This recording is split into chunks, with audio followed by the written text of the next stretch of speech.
प्रश्न यह है कि अक्सर देखने को मिलता है कि अच्छे लोग, पुण्यात्मा लोग, भक्त लोग दुखी पाए जाते हैं, जबकि पापी व्यक्ति सुखी होते हैं। कभी कभी समझ में नहीं आता कि ऐसा क्यों होता है। क्या ईश्वर की अदालत गलत निर्णय देती है? ये क्यों होता है? प्रत्यक्ष देखने को मिलता है। इसके पीछे कारण है। एक गुरु जी के 2 शिष्य थे। दोनों शिष्य बहुत पढ़े लिखे थे, समझदार थे। एक शिष्य की आदत जरा गंदी हो गई थी और एक शिष्य तो रोज सत्संग करता था। जहां कथा हो जाए दौड़कर पहुंच जाता, कथा भी सुनता, कीर्तन भी करता और मस्ती से अपना भगवत प्रेम बढ़ाता। एक तो सत्संग करता और दूसरा शिष्य जो था वो वैश्या के घर जाता था। वैश्या मुजरा करती थी ना, उसे बहुत अच्छा लगता था। जब वो नाचती थी, बहुत सुंदर थी ना वो वैश्या, उसे देखने के लिए लोगों की भीड़ लग जाती थी। आपने भी देखा होगा, आज भी गांव में कथा भागवत सुनाने, अभी हम कथा सुनाने गए थे बिहार में, तो वहाँ लोगों ने बताया कि महाराज जी कथा में इतनी भीड़ नहीं है, इन गांव वालों को पता बस चल जाए कि कोई नाचने वाली आई है तो सबसे ज़्यादा बूढ़ों की भीड़ लगती है।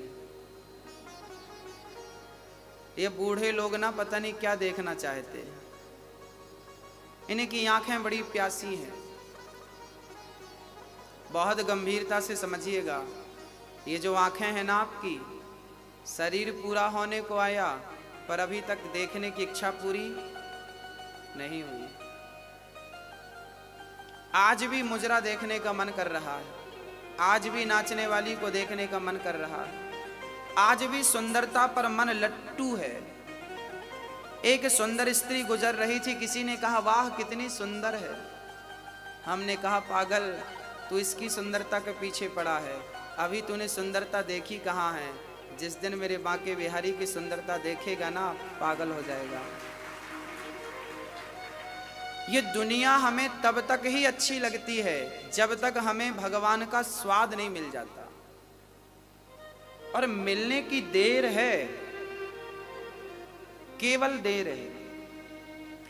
एक शिष्य जाता वैश्या का नाच देखता, जबकि दूसरा शिष्य जाता तो वो कथा सुनता।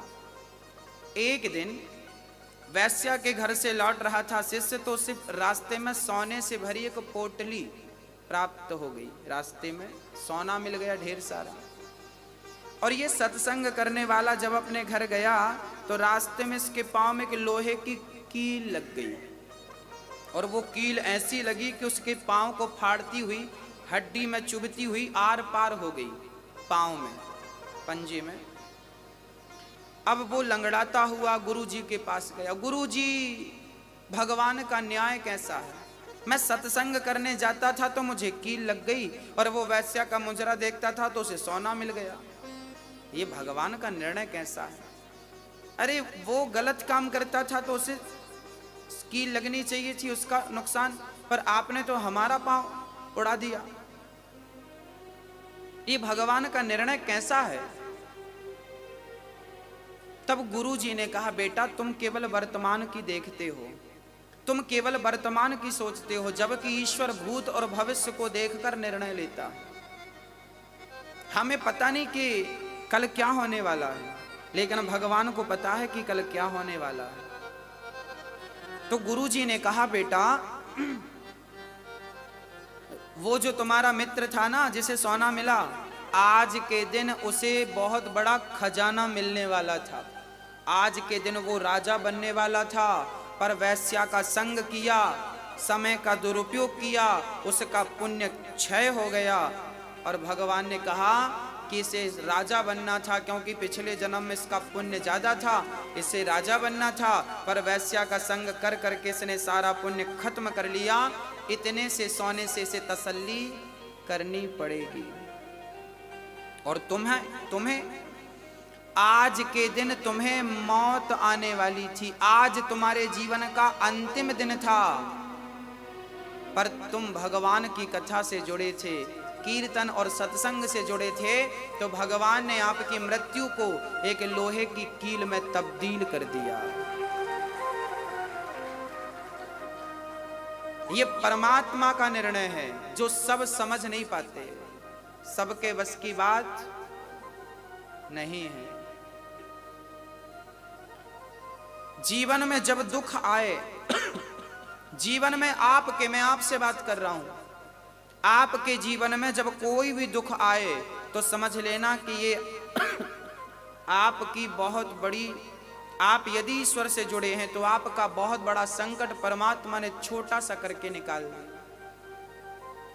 बहुत बड़ा संकट, ईश्वर का धन्यवाद हमें देना चाहिए, ईश्वर का शुक्रिया अदा करना चाहिए। कुछ भी हो सकता है, इसलिए हर व्यक्ति नेगेटिव ना सोचे, पॉजिटिव सोचे, सकारात्मक सोच रखे। जब आप अच्छा सोचते हैं तो आप अच्छे बनते हैं, आप नकारात्मक सोचते हैं आप बुरे बनते हैं।